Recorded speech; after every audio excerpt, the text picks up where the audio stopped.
अब आपको एक नेता का ऐसा शर्मनाक बयान सुनाते हैं जिससे सुनकर हर कोई हैरान रह जाएगा। मध्य प्रदेश के कांग्रेस विधायक फूल सिंह बरैया ने रेप की घटनाओं को लेकर बेहद ही शर्मनाक और घिनौना बयान दिया है। कांग्रेस विधायक फूल सिंह बरैया ने कहा कि अगर खूबसूरत लड़की दिख जाए तो दिमाग विचलित हो सकता है, रेप हो सकता है। कांग्रेस विधायक फूल सिंह बरैया का ये बयान महिलाओं की अस्मिता को तार तार करने वाला है। कांग्रेस विधायक यही नहीं रुके, उन्होंने आदिवासी महिलाओं को लेकर भी आपत्तिजनक बयान दिया है और अपने विवादास्पद बयान को उन्होंने धर्म ग्रंथों से भी जोड़ा है।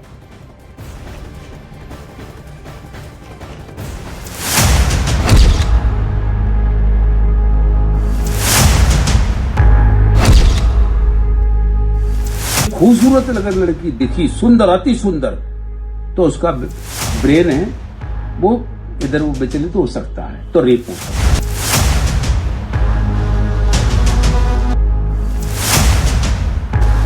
चमाइन, धोबिन, कंजरी, इनके समागम से इन तीर्थों का फल प्राप्त होता है। तो भाई जब तीर्थों का फल किसी से मिल रहा है तो रेप बंद होंगे क्या? महिलाओं बेटियों को लेकर घटिया सोच रखने वाले ये हैं मध्य प्रदेश से कांग्रेस के विधायक फूल सिंह बरैया। महिलाओं बेटियों को लेकर सोच कितनी गंदी हो सकती है, ये बयान उसका सबसे बड़ा उदाहरण है। सफेद कपड़ों की चमक बिखेरते नेताजी का मन कितना दूषित है, उनके इस बयान से साफ झलक रहा है। कैसी भी दिमाग का आदमी रस्ते में जा रहा है, उसे खूबसूरत अगर लड़की दिखी, सुंदर, अति सुंदर, तो उसका ब्रेन है वो इधर वो विचलित हो सकता है, तो रेप हो सकता है। कांग्रेस के विधायक फूल सिंह बरैया यहीं नहीं रुके, उन्होंने आदिवासी, SC, ST महिलाओं बेटियों पर अपनी गंदी सोच को धर्म ग्रंथों से जोड़ दिया। आदिवासी में कौन सी अति सुंदर स्त्री है? SC की कौन सी अति सुंदर स्त्री है? मोस्ट OBC में ऐसी स्त्रियां सुंदरियां हैं। क्यों होता है बलात्कार? उनके धर्म ग्रंथों में इस तरह की निर्देश दिए गए। कांग्रेस विधायक फूल सिंह बरैया का ये बयान महिलाओं की अस्मिता को तार तार करने वाला है, जिसने समाज, नैतिकता और संवैधानिक सोच तीनों को झकझोर कर रख दिया। फूल सिंह बरैया खुद दलित समाज के नेता हैं, लेकिन महिलाओं बेटियों को लेकर दिए गए बयान से ये जाहिर हुआ कि उनके भीतर कितनी नैतिकता है। कांग्रेस विधायक से जब उनके बयान पर सफाई मांगी गई तो उन्होंने दोबारा रेप की थ्योरी को धर्म ग्रंथ से जोड़ते हुए एक श्लोक के अर्थ का अनर्थ कर दिया। कई लाइब्रेरी मैंने पलटी, उसमें से ये मुझे क्लू मिला कि लिखा हुआ है, चांडाली तू स्वयं काशी, प्रयाग चरमकाणी, अयोध्या पुक्षी पुरोक्ता, रजकी मथुरा मता।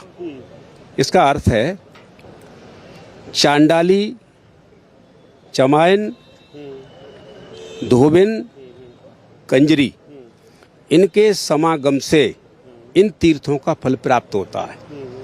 तो भाई जब तीर्थों का फल किसी से मिल रहा है तो रेप बंद होंगे क्या? कांग्रेस विधायक फूल सिंह बरैया का विवादास्पद बयान सोशल मीडिया और राजनीतिक गलियारों में अब आग की तरह फैल गया है। केंद्रीय मंत्री और मध्य प्रदेश के पूर्व मुख्यमंत्री शिवराज सिंह चौहान ने बयान पर दुख और गुस्सा जाहिर करते हुए बेटियों को देवी बताया। बेटियां मेरे लिए देवियां हैं। हम बेटियों को जाति और समाज में बांट के नहीं देख सकते। हमारे यहाँ तो परंपरा से ये माना गया है कि माँ दुर्गा, लक्ष्मी, सरस्वती का रूप कोई है तो बेटियां हैं। किसी भी जाति समाज की बेटियां, यार कितना बांटोगे? बेटियों को भी बांटोगे क्या? कभी ऐसी अशोभनीय टिप्पणी नहीं करनी चाहिए। महिलाओं और बेटियों का अपमान करने वाले कांग्रेस विधायक को लेकर अब मध्य प्रदेश में गुस्सा बढ़ता जा रहा है। सीएम मोहन यादव ने कांग्रेस को घेरते हुए ऐसे नेताओं को फौरन सस्पेंड करने की मांग की है। समाज में ऐसे जहर घोलने वाले बयान देकर के फूल सिंह बरैया ने जो सामाजिक विद्वेष फैलाने का काम किया है, मैं उम्मीद करूंगा कि राहुल गांधी जी आकर के अपने विधायक से भी कहे, सस्पेंड करे, पार्टी से बाहर करे। लगे कि हाँ उनके मन में समाज के बाकी वर्गों के लिए भी कोई सम्मान है। मैं उनके इस बयान की निंदा भी करता हूं और फूल सिंह बरैया विधानसभा के विधायक हैं, रेप जैसे जघन्य अपराध को किसी भी तर्क, धर्म या ग्रंथ से जोड़ना बिल्कुल ठीक नहीं। मध्य प्रदेश के कांग्रेस विधायक फूल सिंह बरैया के विवादित बयान पर अयोध्या के संत भी नाराज हैं। मध्य प्रदेश के भांडेर से कांग्रेस विधायक फूल सिंह बरैया पहले भी कई बार ऐसे बयानों को लेकर विवादों में रहे हैं। अब उन्होंने रेप की थ्योरी को धर्म ग्रंथों से जोड़कर कांग्रेस के लिए भी एक नई मुसीबत खड़ी कर दी है।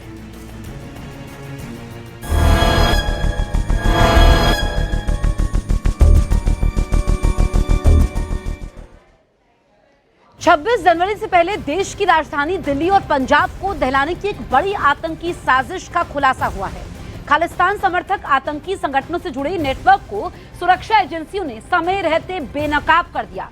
ये साजिश सिर्फ दिल्ली नहीं बल्कि पूरे देश की सुरक्षा के लिए बड़ा खतरा बन सकती थी।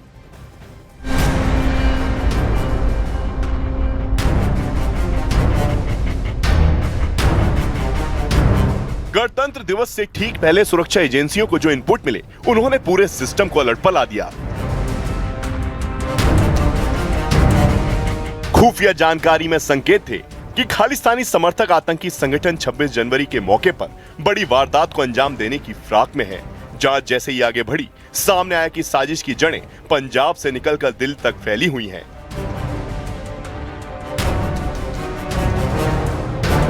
मकसद था राष्ट्रीय पर्व के दौरान हमले कर दहशत फैलाना और देश का माहौल बिगाड़ना। इसके बाद स्टेज स्पेशल ऑपरेशन सेल और काउंटर इंटेलिजेंस ने मिलकर एक सुनियोजित ऑपरेशन शुरू किया, जिसके बाद मोहाली स्टेट स्पेशल सेल ने BKI और KCF से जुड़े 3 संदिग्धों को गिरफ्तार किया।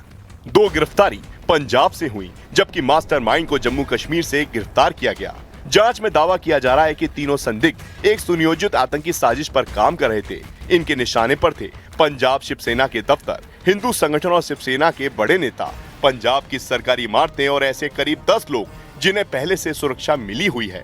साजिश के तहत इन ठिकानों पर हैंड ग्रेनेड हमले की योजना बनाई गई थी। पुलिस के मुताबिक गिरफ्तार तीनों आरोपी पाकिस्तान और UK में बैठे खालिस्तानी आतंकी हैप्पी पासिया उर्फ रिंदा और कुलवंत सिंह उर्फ कांता उर्फ मान सिंह के निर्देश पर काम कर रहे थे। जांच में इस बात का भी खुलासा हुआ है कि सोशल मीडिया के जरिए युवाओं की भर्ती की जा रही थी और खालिस्तानी आतंकवाद के नेटवर्क को आगे बढ़ाया जा रहा था। जिस सोशल मीडिया नेटवर्क का जिक्र हुआ, वही इस पूरी साजिश की सबसे बड़ी कड़ी बनकर सामने आया। न्यूज 18 इंडिया पर अब उन 3 चेहरों को देखिए जो 26 जनवरी से पहले देश का माहौल बिगाड़ने की तैयारी में थे। कुलदीप सिंह, अवतार सिंह और करणवीर। जांच में सामने आया कि पंजाब से गिरफ्तार 2 संदिग्धों की पूछताछ के दौरान दिल्ली कनेक्शन का खुलासा हुआ। ये तीनों आरोपी Babbar Khalsa international Khalistani commando force के लिए काम कर रहे थे। इनके निशाने पर सिर्फ पंजाब ही नहीं बल्कि दिल्ली की सरकारी इमारतें और प्रमुख लोग भी थे। हथियारों की बरामदगी के बाद ये साफ हो गया है कि पूरी साजिश विदेश में बैठे हैंडलरों के निर्देश पर रची जा रही थी। 26 जनवरी के दिन दिल्ली को इसलिए चुना गया क्योंकि इस दिन का प्रतीकात्मक और सुरक्षा महत्व सबसे ज्यादा होता है। जिस खतरे की ओर इशारा किया गया, उसकी परतें अब एक एक कर खुल रही हैं। अब सिलसिलेवार तरीके समझिए बब्बर खालसा इंटरनेशनल और खालिस्तानी कमांडो फोर्स की उस साजिश का पूरा कच्चा चिट्ठा जो 26 जनवरी से पहले रची गई थी। दरअसल मोहाली की स्टेज स्पेशल ऑपरेशन सेल ने जब खुफिया इनपुट के आधार पर काम शुरू किया, तो सामने आया कि BKI और KCF पंजाब में हैंड ग्रेनेड हमलों के जरिए माहौल बिगाड़ने की तैयारी कर रहे हैं। इसी इनपुट पर SSOC और काउंटर इंटेलिजेंस लुधियाना ने साझा कार्रवाई करते हुए 2 आरोपियों को गिरफ्तार किया, जो विदेशी हैंडलों के इशारों पर टारगेट किलिंग और रेकी में जुटे थे। हथियारों की बरामदगी के बाद जांच आगे बढ़ी तो नेटवर्क की जड़ें जम्मू कश्मीर तक पहुंची, जहां से मास्टरमाइंड कुलदीप सिंह की गिरफ्तारी ने इस साजिश का बड़ा खुलासा कर दिया। पंजाब पुलिस के मुताबिक इस पूरे नेटवर्क का अहम चेहरा कुलदीप सिंह उर्फ काला था,